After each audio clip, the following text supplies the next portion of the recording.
Okay, so this is a talk called the MMDVM, or the Road to the MMDVM. Bit of a silly title, really. It does include the background as well, but it's also how I got here, what it's doing, and what the future holds. As I said before, this is based on the talk I gave at Hamcation in the States in February last year, and that indeed was probably based on one I did at Friedrichshafen the year before, which was probably based on the one I did at Pacificon in 2018. Also highly recommended, by the way, near San Francisco. That was in September, and shirt sleeves as well. It was gorgeous. Okay. How do I go to the next one? Hang on. This hasn't got focus. Oh, okay. A little bit about myself. G4KLX. I was born in 1964. And I was licensed at 14, which, as it says there, I was youngest possible as G8TSQ. I did the Morse test during my summer holidays from school in 1980 at the coastal radio station near Mablethorpe. And when I got my Class A, operated HF, but as it says, I got a bit bored, to be perfectly honest, so I went back up in frequency. Bear in mind that by this stage I was living on top of a 1,000-foot hill in Derbyshire with a very good takeoff in almost every direction, so I concentrated on 270 and 23 and did some quite impressive stuff, really. I got the first between the UK and Lithuania on 70 centimeters, for example, which was quite pleasing. Also did VHF contests very successfully with the Parallel Lines group. I won some trophies with them. And my first movement into anything remotely digital was starting on Packet in 1987, which is probably about the same time as most people did Packet in those days, because it was the up and coming thing, using TNC2s, TNC220s, PACCOM, Cantronics, all those sort of names, AEA, I suppose. Never had one of their TNCs, but you know, it was all the thing back in the late 80s, especially since the license was extremely vague about some of these things. So a lot of us ran mailboxes using our existing call signs because, say, the legality was somewhat dodgy. Well, no, not dodgy, say, I don't know, not well tied down anyway. So I eventually got GB7KLX for the mailbox, but ironically, because it was so late getting the call sign, I'd already closed it down by then. Great. Lived in Belgium and Switzerland, got a reciprocal HB9DRD, which was quite fun. I lived on top of a hill about 2,000 feet above sea level with a good takeoff to the north, which when you're in Switzerland is a good direction to have. Could see on a clear day, I could see the Black Forest. And when I was over there, I got operational on 6 and 3 centimeters. And I joined a contest group, went to the top of mountains, and that was an awful lot of fun, especially when your line of sight is 150 miles or more.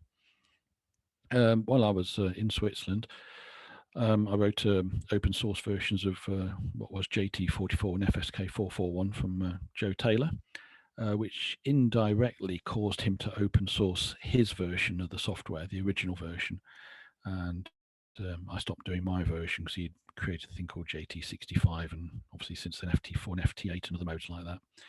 But I think I was to some extent responsible for that. Other things I did, it actually jumps around in date a bit. During the 90s, I added NetROM and ROS to the Linux AX25 kernel, which I also rewrote actually, although I didn't create that. And eventually returned to the UK. And as it says, I wanted a new challenge. I didn't have a particularly good location when I first moved back. I was living in northwest London with my girlfriend at the time. And so I decided to have a go on D-Star. I got myself a second-hand radio from an amateur in Luxembourg. Was it an IC91, which I've still got somewhere? And I got fairly hooked, to be honest. I went back in 2009 to learn about DSP properly, bearing in mind I was self-taught before then. And that was a very interesting experience. I ended up almost doing a PhD, but not quite. And that was doing HF propagation over the North Pole. Oh, sorry about that. So yeah, I got a D-Star radio and I liked it, but one thing that bothered me about it, apart from the radio in my hand, of course, the handheld, which I understand, was the fact that there wasn't actually much amateur involvement. The repeaters were commercial. And I just thought, this is wrong. You know, there should be an amateur version. You know, you don't have to run it, but it'd be nice if we could actually do our own version of it. And so I wrote an open source D-Star repeater. At the time, I was in range of a D-Star repeater called GB70K, which I don't think exists anymore. And so I was able to analyze the signals off air as well as reading the specification. And I created the first version based on using sound cards. As it says, most of it was fairly well documented by ICOM or the JARL. The slow data portion wasn't, and I worked that out. It's not encrypted or anything, and that became quite successful. At the same time, I also wrote my first version of an FM controller as well, because I realised that a lot of repeaters would happily try D-Star if there's a way they could still maintain the FM side as well. And the first repeater to actually use all of this was GB3IN in August 2009, run by John G4KLX, who's still a good friend of mine and is very heavily into DMR and stuff like that. And after, I don't know, 3 or 4 months, I suppose it was, I integrated with KI4LKF's OpenG2 software, which emulated the official ICOM G2 software fairly well, but it really wasn't the future, really, because G2 is, to be perfectly honest, pretty rank. In 2010, I was approached by a bunch of Germans about doing a new gateway, specifically to integrate into my D-Star repeater, using a thing called IRC-DDB as a means to communicate between nodes.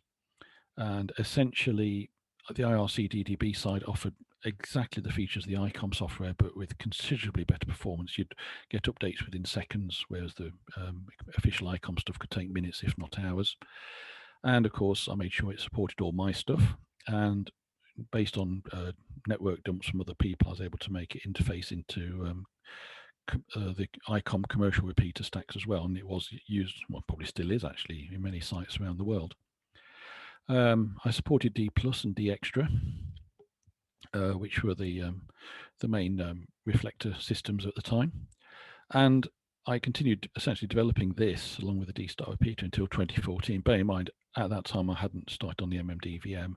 And as far as most amateurs were concerned, D-Star was probably the main game in town.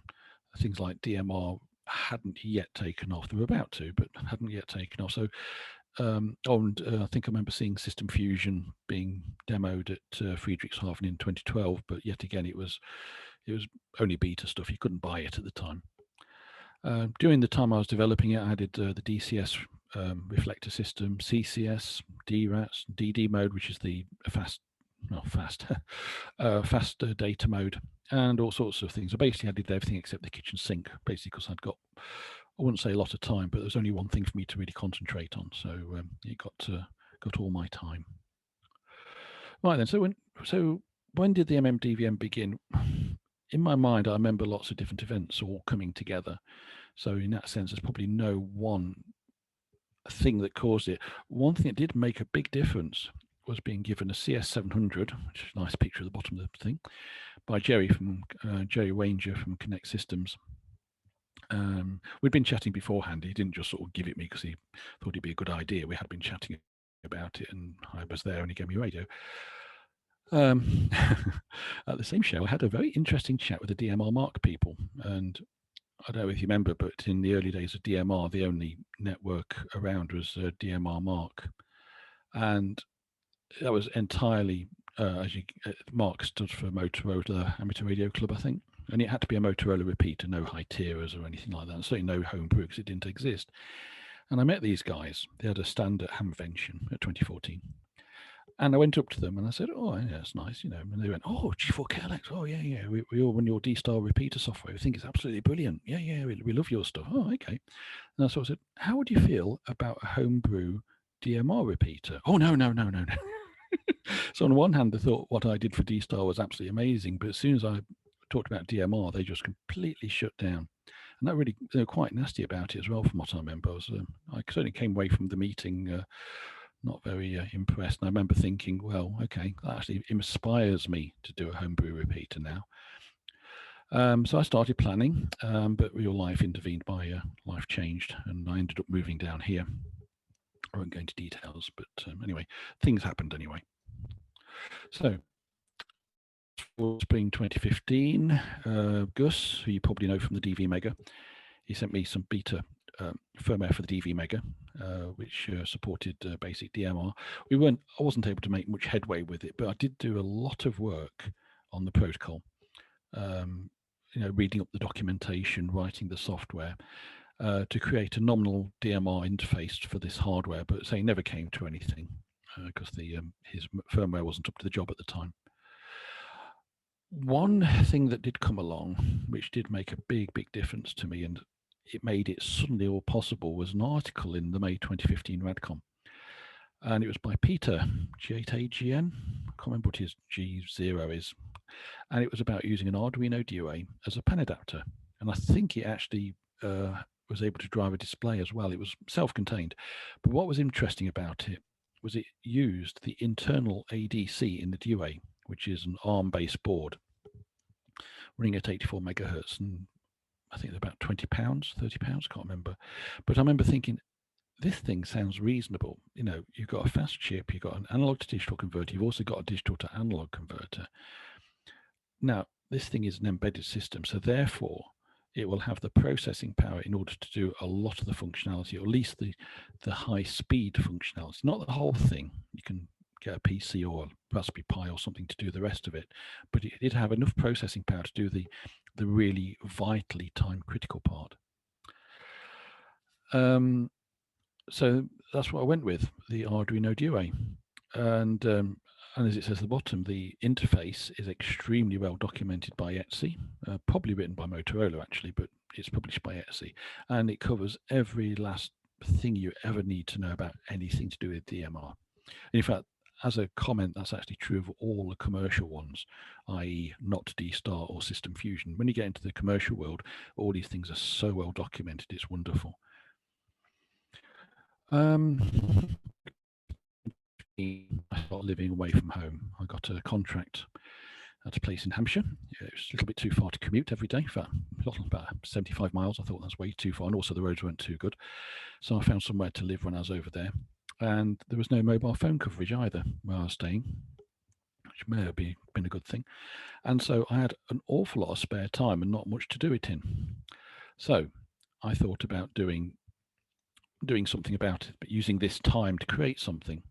So I thought, okay, I could revisit the DMR side. But first of all, in order to prove you could do the ADC, DAC, and the processing, I took a lot of my D-Star knowledge. I simplified it, to be honest. I realized that some of the things I did at the time were based on not anything properly. They could be done better, simpler. And so I did D-Star, and it worked.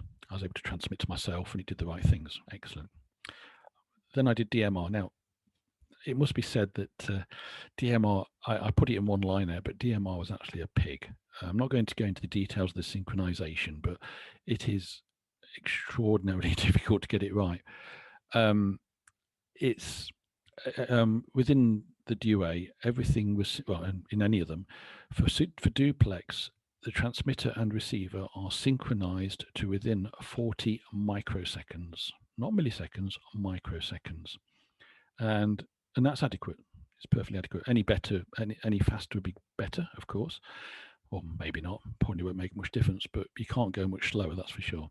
So 40 microseconds, and that has to be achieved every time.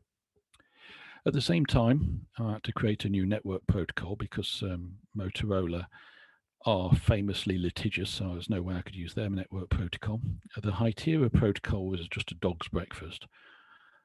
From what I could understand of it. So I decided to invent my own. I did this with the DMR Plus people. They're the people, essentially Phoenix in UK, but DMR Plus everywhere else. Although by the time the MMDVM came to fruition, Brandmeister was the dominant networking system for DMR. And of course, they implemented it as well, of course, because there's an awful lot. By this stage, it was starting to take off. The first release of the software was in January 2016, and it was only for D-Star and DMR. But as it would happen, other things would be added, and that's essentially what most of the rest of the talk's about. I had a System Fusion. Now, System Fusion is a bit of an odd one. Part of it, the main audio carrying part, is very, very well documented. It's very, no problems at all. That was quite easily understood. The biggest problem was wires X. Now, that part is not documented at all. And when I say wires X, I don't mean the network protocol. I'm not bothered about that. I'm talking about when you press the button on the radio, the big X button, what it sends over the radio, what it expects to get back, etc., etc. Due to a friendly ham over in Switzerland, and unfortunately I've forgotten his call sign now. It's very sad. He got some very, very nice dumps of his local System Fusion repeater. I was able to use those to reverse engineer the protocol, although even to this day, it's a bit of a pain because it isn't documented, and sometimes people say, oh, it doesn't work with my radio, and I do sometimes wonder whether Yaesu purposefully make some changes to the protocol that break my stuff, but I don't know, I can't prove that. It's their baby anyway, so what the hell. Along the way, I had to create my own reflector system with D-Star, excuse my voice, with D-Star and DMR. I used existing systems, excuse me. Excuse me. Yeah, I could use existing systems, but with System Fusion, there's no way I could tap into the Yaesu system. They wouldn't let me, and I wouldn't blame them if they got upset about that. So I thought best to create my own system. So I did. And it's called the YSF system. By this stage, the DV4 Mini had also become successful, and there was also a reflector, still is, called the FCS system. And that's created by Torsten DG1HT. He's the man behind the, I forgot what you call them now, DVR-PTR modems. I think you might remember that. He's also the man behind DCS. And people kept asking me, when am I going to link into FCS systems? And I said, I don't know. I don't have the protocol. One day, I do know, bear in mind, I do know Torsten quite well. He doesn't speak English, but I speak just enough German to communicate with him. He eventually sent me I think he sent me some source code actually for the FCS system. And I was able to integrate that into my system. And so System Fusion on my in my system now supports both my YSF and the FCS system. So everybody can talk to everybody else, and everybody seems happy. We will come back to System Fusion later for some more developments, but that is basically how it stood until 2020. Now then, my contract where I was working was extended far longer than I expected. And so here's me expecting to finish, and suddenly I got another 3 months. And so I thought, what is the next protocol to support? How about P25? Now, I'm sure most people here know what Tetra is, which is the, what the police, fire service, ambulance use, integrated communication system. Works very well, I believe. However, America doesn't have such a concept of integrated systems, and the police at least use a thing called P25. It's quite an old protocol. A lot of the radios you get are quite large and heavy compared to what you're used to over here, even for Tetra. But they got the advantage of being quite old, some of them, so you can get them quite cheaply. The only problem is you can't get them in Europe because, as far as I'm aware, nobody in Europe ever used P25. There are two versions of P25, phase 1 and phase 2. The one that amateurs use is called phase 1. It's actually quite a simple protocol. I think it dates back to about 1991, I'm not sure. It's only quite old anyway. So anyway, I put out an appeal on the MMDVM Yahoo group saying I will happily implement P25. I got the documentation, that wasn't a problem. Yet again, being a commercial protocol, it was very, very well written. But obviously, when you write something, you can't really test it unless you've actually got a real radio that actually does it properly. So I put out a request, and Ian, VK2HK, sent me a thing called Next TS3000, of which you'll see a picture at the bottom. Now, you see a handheld there. Now, that handheld is big. How tall is it? I'm trying to think. Probably almost a foot tall. Huge thing. When you hold it, your hand basically just sort of is about the same size as the microphone part where the PTT is. It's also extremely heavy. I think they must have a back of steel on it or something. You could drop it on the floor and it would probably make a dent in the floor, I mean. And not only that, but you could probably run over it as well. You could certainly hit somebody with it. Yeah, you knock them out. It's quite an incredible piece of kit, but actually not very nice to hold in your hand for any length of time. It's definitely a radio you'd want to have on some sort of body holder, I think. So although it was a radio and it certainly did P25 and everything, it was certainly not a radio I particularly got to like in any way, shape or form. Oh, and in order to use the programming software, you had to run Windows XP, which is also a bit of a disadvantage as well. I didn't enjoy that. Anyway, so that says the networking protocol, because there is a standard networking protocol out there, was also not documented, as a lot of these things are. It's not part of specification. I created my own reflector system. I think you've heard this one before. Now, in this particular case, there was already an incumbent system on P25 called P25NX, written by a guy called NX4Y, I think his call sign is. Yeah, NX4Y. And his system was based on multicast and all sorts, and only supported real Motorola base stations, which are huge things, very, very heavy. Now, I didn't particularly want to integrate into his system, but I did want to remain compatible with his system so we could do cross links between the two systems. So, and unfortunately, he used the Motorola protocol. And unfortunately, not being documented, it meant that even to this day, there are things about it I don't fully understand, but it is good enough. We can talk between my system and Motorola systems quite happily. So my system runs in parallel, runs a set of reflectors, and seems to work. The bit at the bottom actually makes me smile. When I gave an earlier version of this talk at Pacificon, that was September 2018. At the end of the talk, this fellow came up to me. In fact, a number of people did to talk about things. But one guy came up to me and he shook my hand. He says, "I really like what you're doing." And he was one of the designers of P25. I wish I could remember his call sign. It was not a well-known call sign, I can tell you that now, but I was really chuffed about that. Okay, now, here's where I've got a bit of a blind spot. As it says at the top, I didn't see them coming. I knew about the DV Mega because I'd been working with Gus since probably 2011, 2012 maybe. He's a lovely guy, Gus, by the way. But to be perfectly honest, he hadn't done anything successfully yet. And I actually honestly expected people to be converting their radios to use a modem to create high power hotspots, 5 watts, 2 watts, whatever. And so sometime, I think towards the end of 2016, the first commercial MMDVM hotspots came out. I think it was Jim who first contacted me to let me know that, oh, by the way, I'm bringing this out. So that was the Zoom spot. I think a lot of the design was done by Andy, CA6JAU from Chile, and you'll see a picture of him a bit later. And later on came the BI7JTAs. So not everything out of China is poor quality. BI7JTA stuff is good. There's the N5 BWC hotspots. Is it called Lone Star Spot or something? I can't remember. Quite nice. And also, and I didn't put this on the list, sorry about this, is Florian DF2ET and DB9MAT also produce hotspots as well. You can get simplex and duplex ones. In fact, you can, typically the simplex hotspots are about the same size as a Raspberry Pi Zero. And at the bottom is a picture, I think, of a Zoom spot. I just got off the internet. There's 2 chips on board. One of the chips is a radio chip, presumably the one nearest the antenna. And the one bit further back is a medium fast ARM processor. It's an F1. It's certainly not capable of running the modem software, but bear in mind the modem stuff is being done actually on the radio chip. It's not a problem anyway.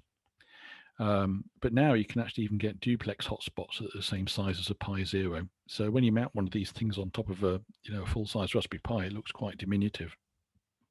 Now then, as it says there, the hotspot can do most of the modes that the MMDVM modem can, but not everything. And that difference could be important to you depending on what you want to do. So far with this talk, everything I've covered relates to both the modem version and the hotspot version. Okay. In 2017, I was living back at home. That contract had finished, unfortunately. I enjoyed it enormously. But I wasn't, although I had much less time available, I didn't wait, I wasn't totally inactive. A lot of other people by this stage were starting to submit work, which was very nice. I didn't have to do everything, but I did write a thing called the DMR Gateway, which has become a little bit political as of late, unfortunately. But the idea was that typically with DMR, when you create a repeater, particularly true if you've got high tier or Motorola, was the fact that you connected to a network, one network, and that was it. However, wouldn't it be nice, at least in the homebrew world, if you got a choice of networks? Because in the UK, we've got Brandmeister, we've got Phoenix. And you've also got, nowadays, you've got things like TGIF, Free DMR, and you've got the XLX ones and things like that. And so I wrote a system whereby the, how can I put this? Things like talk groups could be split. So some talk groups would be on one system, another set of talk groups could be on another system, and another set of talk groups could be on a third system. So the idea is that you could have all of these networks at the same time. Now, needless to say, certain networks out there are not very happy about this piece of software because it means they don't have the monopoly over a repeater. But I think, to my mind, it should be the sysop, and the user has the choice. It should not be the network.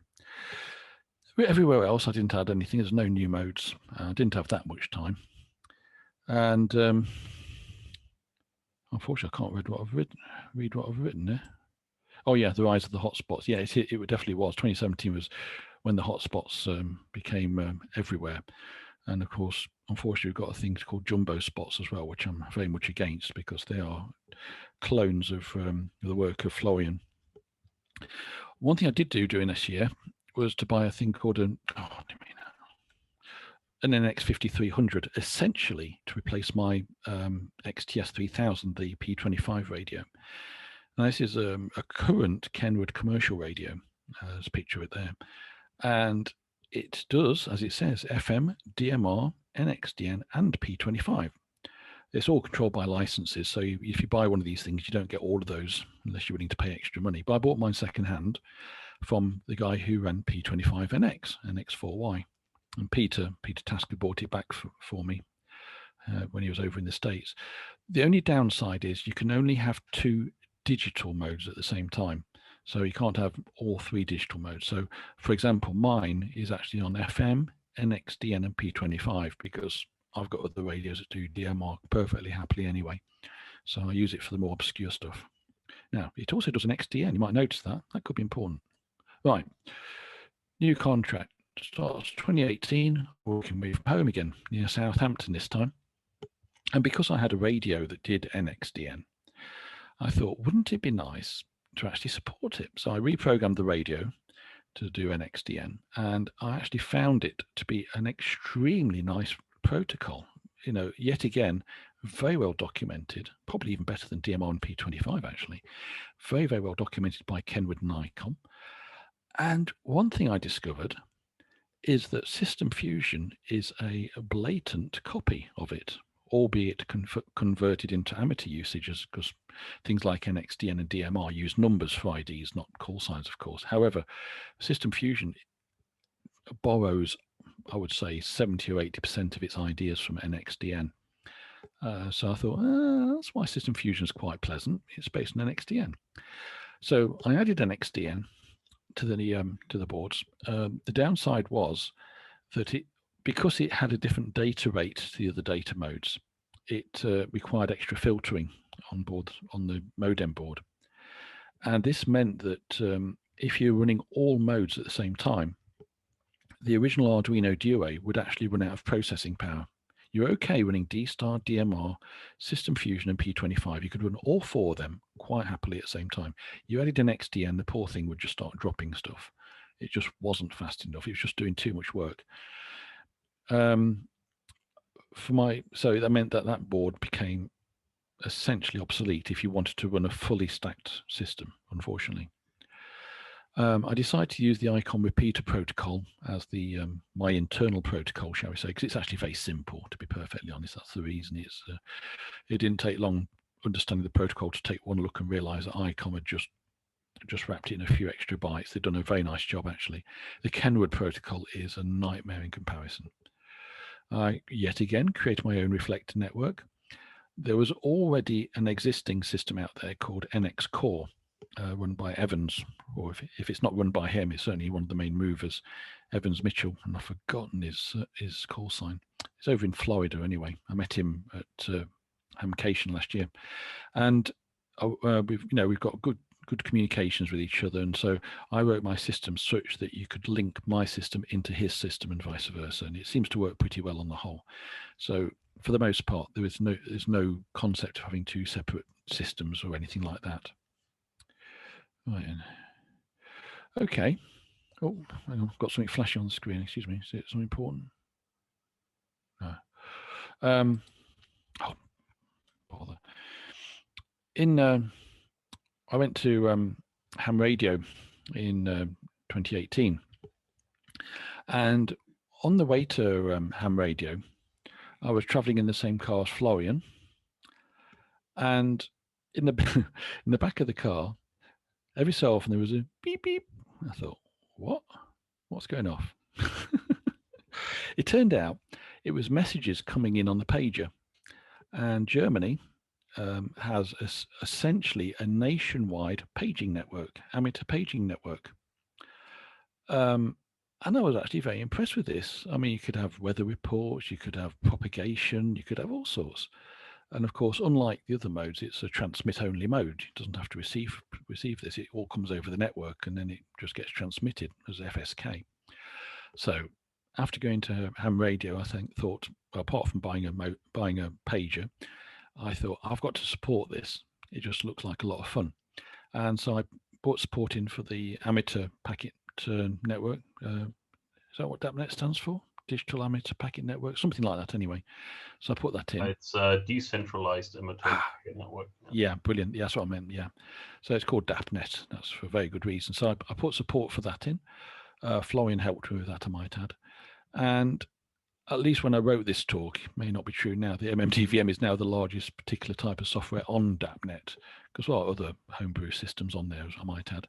And probably still true, yeah. And it is a single frequency network.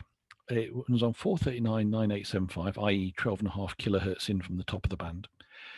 And thankfully, at least in the UK, Ofcom have realized this and have licensed all the systems that run POCSAG, which is not that many, it must be said, although there's a few down here.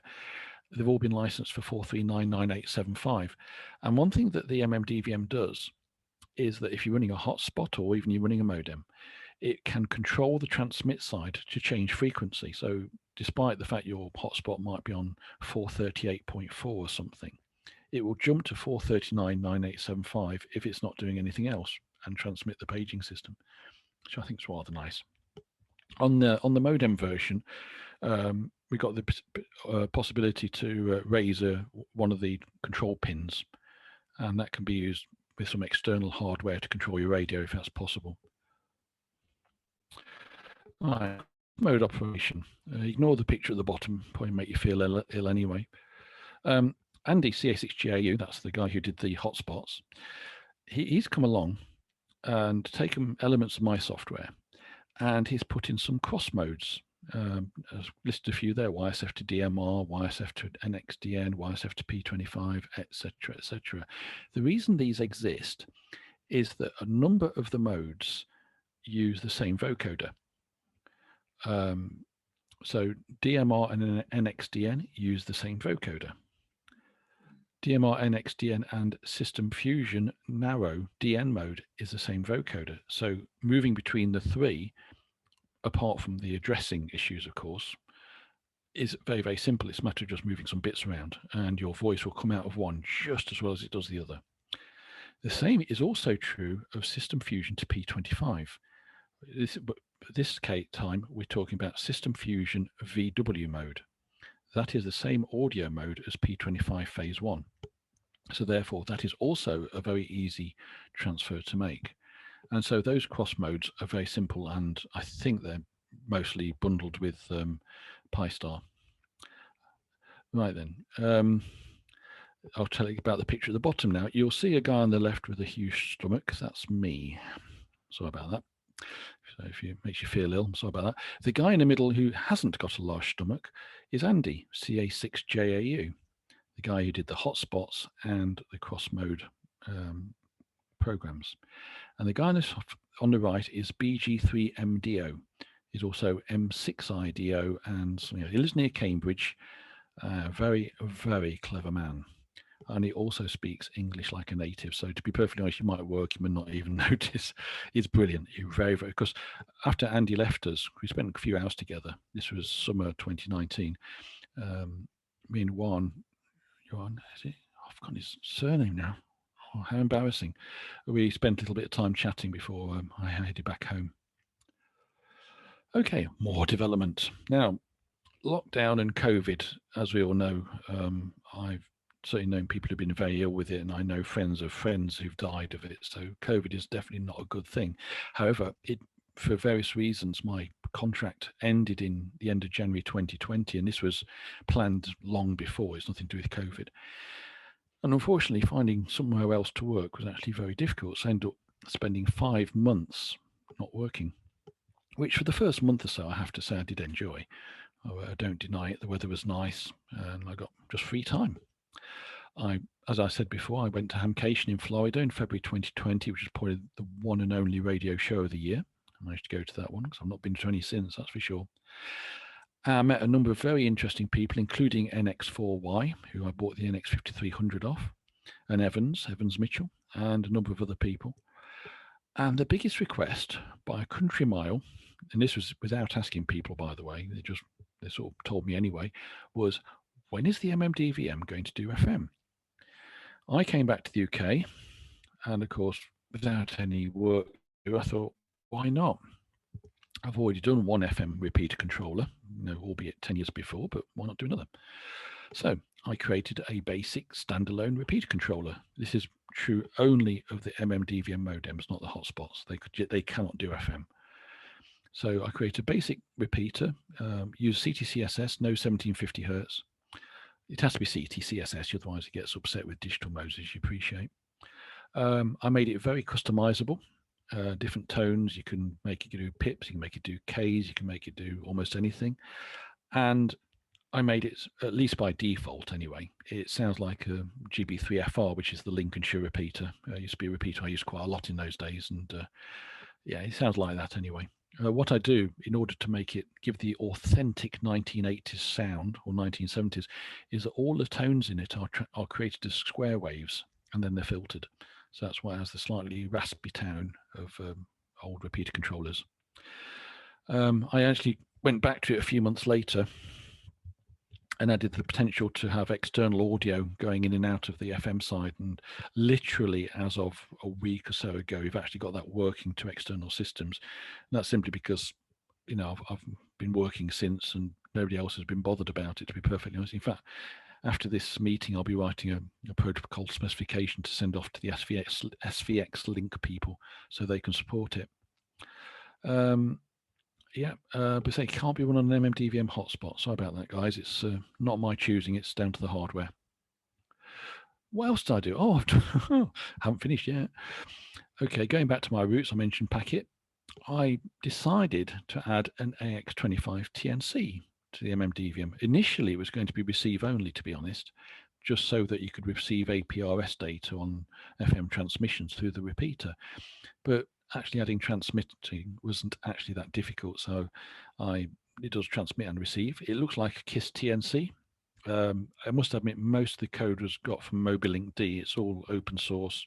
It's got exactly the same license as my software. So I was able to incorporate it, and I had to make some changes because it uses a different sample rate than me. But other than that, it's fine. And it has been run. It connected to software like APRX, for example, works fine, but cannot be run on an MMDVM hotspot yet again because it essentially needs FM type capabilities. So it's not going to happen, I'm afraid. M17. I don't know how many people have heard of M17. This is very, very new. This is very different from the others. It uses an open source codec called Codec 2, which is also used on things like FreeDV on HF or QO100 satellite. The protocol's open source. The modem vocoder is open source. It's all open. It's good.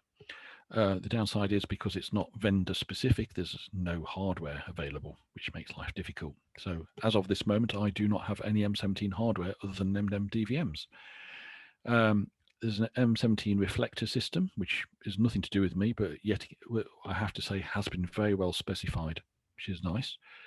I have written almost everything for the MMDVM for M17 for both the hotspots and modems. It's not part of the standard distribution, I might add. But the problem is, as it says, it's not validated because I have not got an M17 radio, and nobody else has for that matter. Now, the guy who did the AX25 TNC code, which I used, he has added M17 to his TNC for whatever reason. And you notice I put a star at the end of validated. This afternoon, that's how new it is. This last line is new today. This afternoon, a guy in the States, KC1AWV, he ran one of these TNCs with M17 against my MMDVM and provided me with a full log trace. Now, the MMDVM is not decoding it properly. I think it decodes the bits and bytes, but it doesn't make sense of them. So I've got that data. It's on this laptop as of about 2 hours ago. And sometime, hopefully the next few days or weeks, I'll get down to looking at that and working out why I'm not able to decode it. But by doing so, hopefully it should mean that M17 on the MMDVM will become a reality. The bad news is there's still no radios that support it, but work is being done on that by other people. So this is a very exciting area. But this little bit of information I got from this guy, KC1AWV, is probably the key to me making M17 usable. Okay, what else have I done? System Fusion, I told you there's some changes. I created a new gateway system. If you remember, a few years ago, ICOM announced System Fusion 2. And the basis behind that, instead of pressing the X button on your radio to get a list of reflectors, the idea was that you use your DG ID, which is like it's like CTCSS almost, on your radio to be able to access different systems. And I took the same system because the DG ID is very, very simple to use in comparison to the WiresX stuff. And so I created a new gateway for it. So you could, the DG ID goes from 0 to 99. 0 is special, so forget that. So that leaves you with 98 potential reflectors. You have to set them up beforehand, but you can make them static, you can make them dynamic, you can do all sorts of things. And I really, really hope that this will be brought into PyStar at some stage in the future, because it does work very well. I also hope to support the Yaesu IMRS. That's the protocol used by the latest generation of Yaesu System Fusion repeaters. And that would bring them into the same network as everybody else, and that'd be quite nice. And another thing I've done, I supported the Kenwood NXDN GPS data. The ICOM data for GPS is just sentences from NMEA, the standard output of most GPS systems, but the Kenwood one was binary. And luckily I got hold of some documentation for that, so I was able to add that. And so I was finally able to use GPS data for my own NX5300, which is very pleasing. Okay, a bit about the hardware. It's a first version on the 84 megs ARM M3. Now, if you look at the bottom on the left-hand side, there's a picture of a typical Arduino Duo using the Zoom 1.0 board. That's the big white board. And you'll notice there's a little board along the top. This was because after the first boards came out and people started using it, we, and I do mean we as everybody, realized that the stability of the Arduino was not good enough for DMR, because I think I told you DMR is accurate within 40 microseconds. And the problem was that the dear old Arduino Duo wasn't accurate enough at 40 microsecond intervals. And so very hastily, Jim, ZUM, produced another board which you could plug in, and that would produce a very accurate time pulse into the CPU, which you could use to synchronize it. And simply by adding that board, recompiling the modem, it suddenly worked a lot better. But we learned a lesson from that, that by default, these sort of boards are not accurate enough. And that board, you know, if you're not running DMR, you don't need that board. But for DMR, you definitely need it. But that board was quite capable of running D-Star, DMR, System Fusion, and P25. It was brilliant, and there are a lot of systems out there. Unfortunately, just about the same time as I supported it, they withdrew it. Don't know why they withdrew the Arduino Duo, which I thought was nice of them. However, by this time, the ST Micro, a lot of people were starting to support it. I think Andy, CA6JAU, yet again was involved in the early stages of that. And they represent very, very good value in terms of processing power for pounds. So typically a board, now that's the bottom right, that's a Zoom modem board, that would typically use an 180 megahertz ARM M4. Now, as you appreciate, 180 megahertz is over twice as fast as 84 megahertz, and the M4 is better at doing DSP work than the M3. So therefore, not only is it over twice as fast, but in reality, it's probably even faster if you're doing signal processing. However, with the addition of FM and AX25 and M17, if you completely stack a modem with every mode, even the 180 megs ARM M4 is not fast enough. But bear in mind, we are here, which has got a best part of 9 digital modes, and that is really quite an insane amount to have operational. But however, it's there. The latest ones are now using 260 megahertz ARM M7s. Now, yet again, we've got more processing power. It's faster, another 80 megahertz. That's brilliant. More to the point, the M7 essentially can have two instructions at the same time. So just by moving from an M4 to an M7, you get twice the speed before you take into account the clock speed. And these things don't cost much more than an M4. And I do know that both Zoom and Repeater Builder have actually got M7 boards coming, or certainly Repeater Builder has. I think Zoom has as well. And that would be capable of running every single mode at the same time. But I think it would probably be a bit of an insane system. No, it's gone the wrong way. So where's the future hold? Well, I keep saying this, and I must admit, if M17 hadn't turned up, it might be true as well, but who knows? I've got no new modes planned. The only other mode with any amount of uptake is called DPMR. The only problem with DPMR is the fact that there is no standard for the voice codec. You can get ICOM and Kenwood radios for it, but you can also get lots of Chinese ones, and they don't interoperate. The protocol's the same, but they just can't decode each other's audio, which is one of the reasons I've held off not doing it, because I just thought this is going to end up with people not being able to talk to each other. So, and I still feel the same way about it now, to be perfectly honest. There's a thing created in France called Tetrapol. It's also used in Switzerland, I believe, which is a bit like Tetra, but probably not as good. It is also a lot older, I have to say. Tetrapol is possible. It uses GMSK. I could support that, but it's very, very obscure. The hardware appears to be difficult to get hold of, even secondhand. And to be honest, nobody's actually asked for it. So I don't feel any compunction to even look into it, to be perfectly honest. As always, there's always new hardware being thought about. Some of it comes to fruition, not all of it, unfortunately. I must admit, when I originally wrote that sentence, there was the possibility of some very exciting new radios coming, but they're a bit on hold at the moment, to be honest, but never say never. People do ask me, why don't I support Tetra? The answer is, I'd love to. It's technically, it strikes me as being a very interesting system, and there are plenty of people who use it. The problem is, Tetra uses PSK, 8 PSK, and unfortunately, because we're using FM radios, because we tap into discriminator and whatever, and also that particular radio IC, we're not capable of doing 8 PSK. In fact, we're not capable of doing any PSK modes. So therefore, those modes just are not possible with our existing hardware. So it's also, I probably haven't got enough time to do it, to be honest, but the fact is the hardware doesn't allow it. The same objection goes to P25 phase 2. Now, voice-wise, that uses the same as DMR. However, like Tetra, it uses PSK, I think, anyway, which puts it in the same league as Tetra. Not possible. However, despite this, the MMDVM now, I think, supports something like 9 digital modes in all and FM. And I think it's gone pretty well, to be perfectly honest. I started in 2015. It borrowed some stuff from earlier for D-Star. And the FM side also is based on some earlier stuff as well. But on the whole, most of it is new development. And I put my heart and soul into that.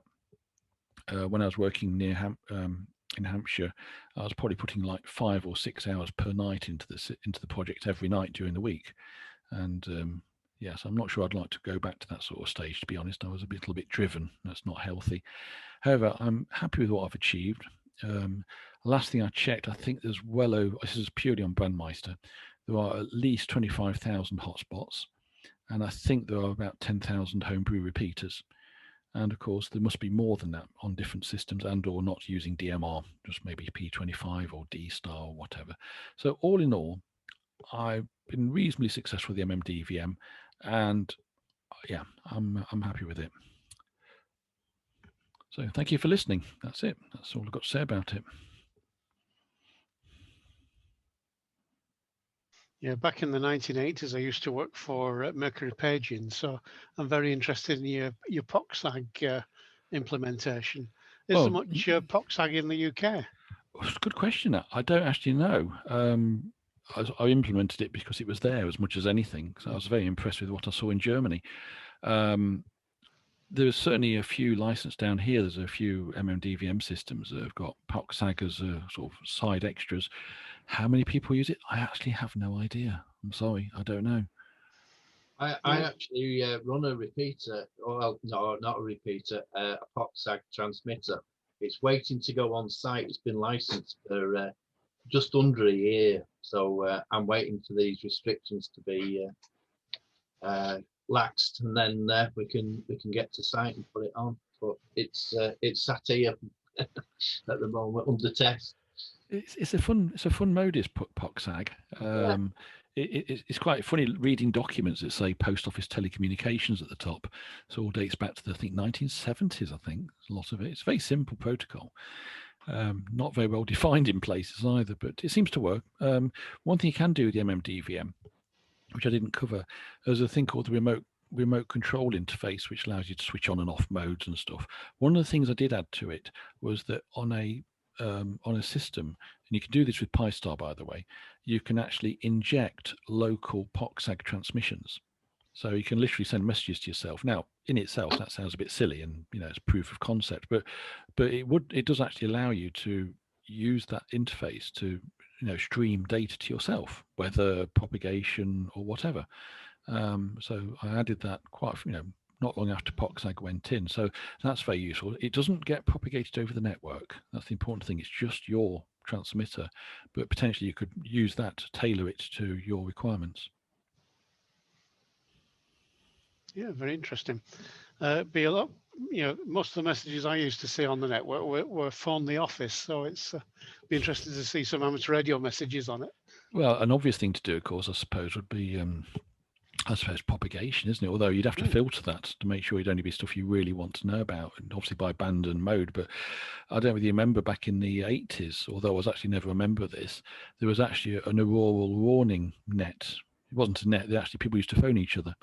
There's a whole load of them used to phone each other. I think they'd like a ring, one guy phones one person, that person would phone somebody else, and it would get around within a few minutes. There was an aurora. So that's an obvious thing to do, but you'd have to be careful of getting false positives and stuff like that. But that could be an interesting one, for example. Sporadic key, that's another one, I think. Yeah, good.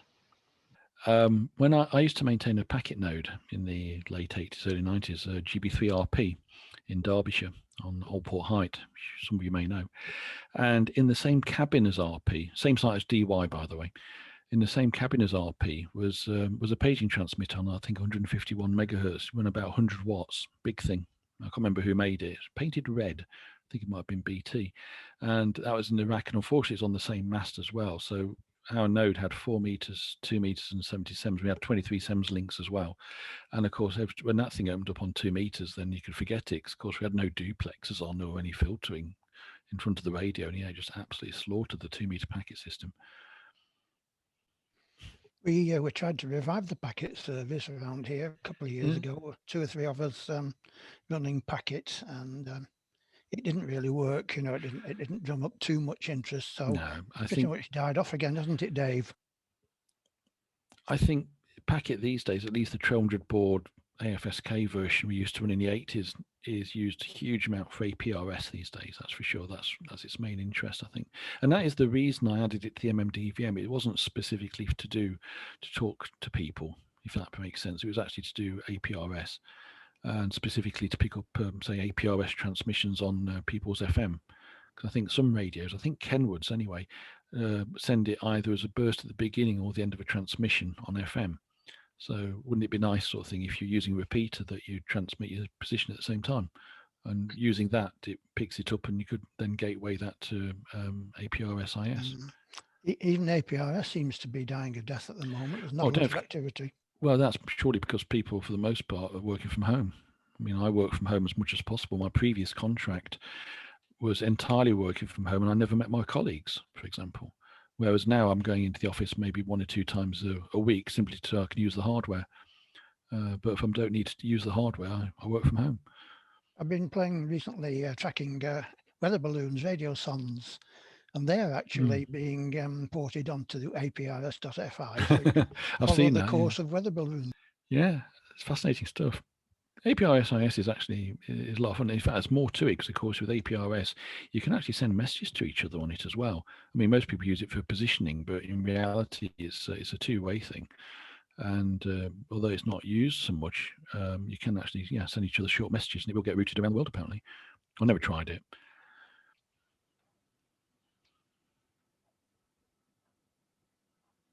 Yeah, we found the dual packet network very useful in RayNet many years ago.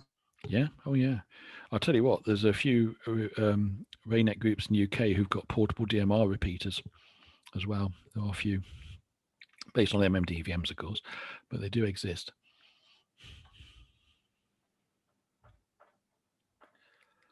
It's interesting about the P25 stuff over in Warrington. We've got quite a few people who are P25 capable, and GB7 AM in Poynton has P25 enabled on it. One of the guys imports stuff quite readily from the States. Mm. He was showing me a 150 watt PMR P25 set that he'd recently received, and it was marked up FBI. And he said they've not taken the encryption unit out, and all the channels are still marked up as White House and various other channels of national importance. He said, so these people just sell them and send them on and don't bother. Yeah. I'm surprised they didn't crush it or something like that. Yeah. Well, seemingly not. Was that a Quantar? Was it a big thing? Tall and wide, rack They're mount? all big, aren't they? Yeah, huge, heavy things. Yeah. You're talking about handhelds. That's Yeah. that's it. A little handheld, the Motorola XT5 3000, which I don't know that one. P25. Yeah, nice. There's actually a P25 radio out there called NextTS 4000. Peter Tasker's got one, but he's not here. And it basically looks like a flip mobile phone. The sort of clamshells. It looks like a bit of a slightly thick clamshell. Yeah, you can get those on eBay. Yeah, they're P25. I have heard a repeater locally, and I can't remember which one it was, which was actually operating in P25 mode. Yeah, well, if you've got an MMDVM, it comes for free, essentially. Just enable it, it'll do it. So. Yeah, I was decoding it on with DSD Plus. Yeah, well, it should do. RSP1A. I can't remember which repeater it was. I know it's a dual mode, and it's got P25 as one of its modes. Yeah, well, it's interesting. If you look at the ETCC webpage, a lot of repeaters are licensed for lots of modes. Whether they use them or not is another matter. But arguably, if you've got an MMDVM, you might as well just get a license for all the modes and you switch them on as people require them. Because in reality, the ETCC doesn't actually license modes. It licenses bandwidth, and the mode obviously determines your bandwidth. So if you essentially ask for something like System Fusion, which is actually quite wide, in theory, you could fit everything in there.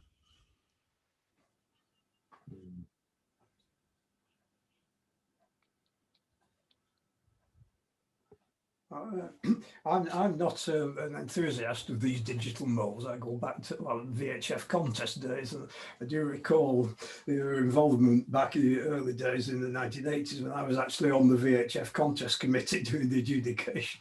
Yeah. Like that. But my pet complaints, as Ian will know about this, is this proliferation of all these various protocols from the point of view of an amateur situation. Whereas if you go back to the AX25 days, I mean, there was just that one simple protocol that everybody used. So what's the justification for this proliferation of network protocols and network repeater networks, which to me render the whole system rather impractical? Well, it's not impractical. You certainly no one radio will do it for you, that's for sure.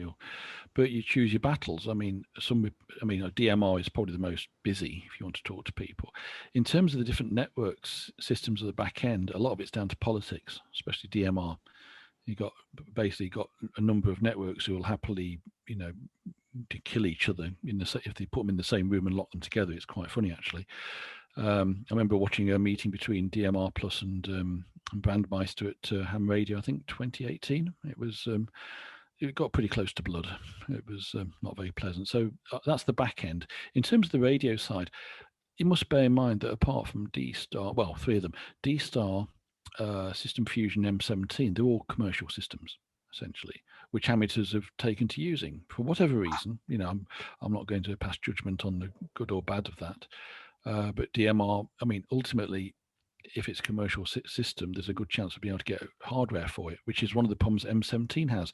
Now, M17 is probably the most pure amateur protocol of the lot, because it's not only open source protocol, it's also open source codec.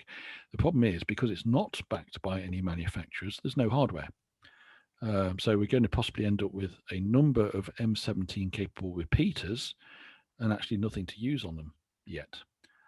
So it's chicken and egg as well. So it's possible that, in fact, they're hoping that if there's enough uptake of M17 repeaters, that you know, some Chinese manufacturer will come along with some cheap handheld, because there's no licensing costs, of course, and we might see M17 hardware.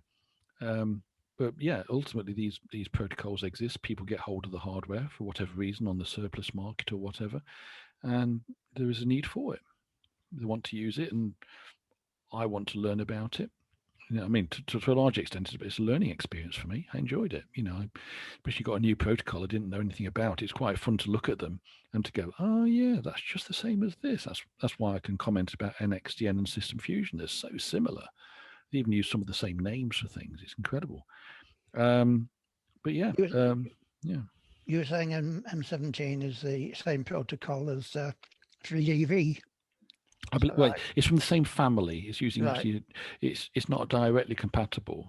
Right. It's not the same codec because it's got more bandwidth to play on. So it's actually using a higher quality codec compared to the HF. But it's from the same person, a guy Yes, called David Rowe in Australia. We were playing a little bit with 3DV over the past few weeks just to see how it went on HF, you know, on top band.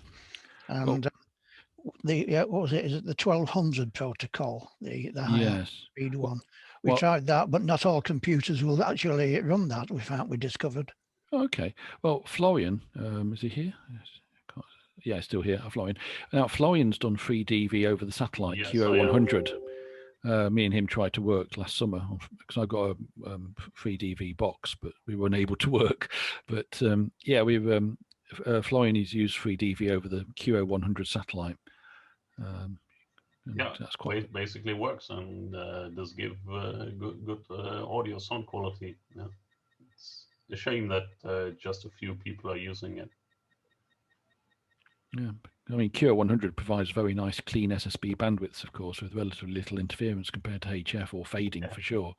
So it's a very good environment for testing these things. It's nothing. If you ever want another challenge, folks, go on QO100. It's a lot of fun.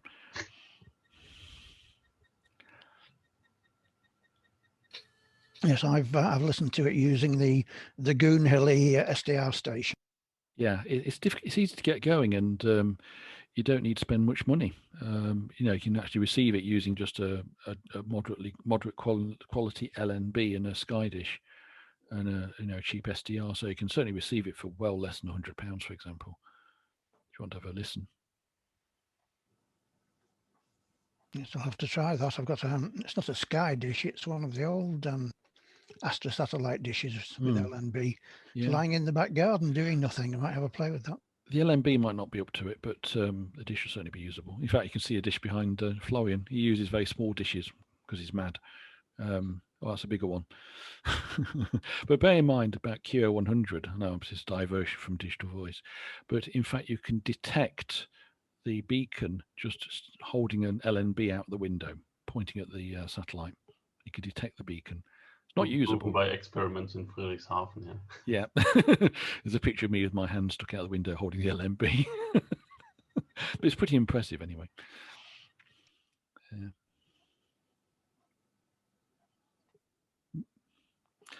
Yeah.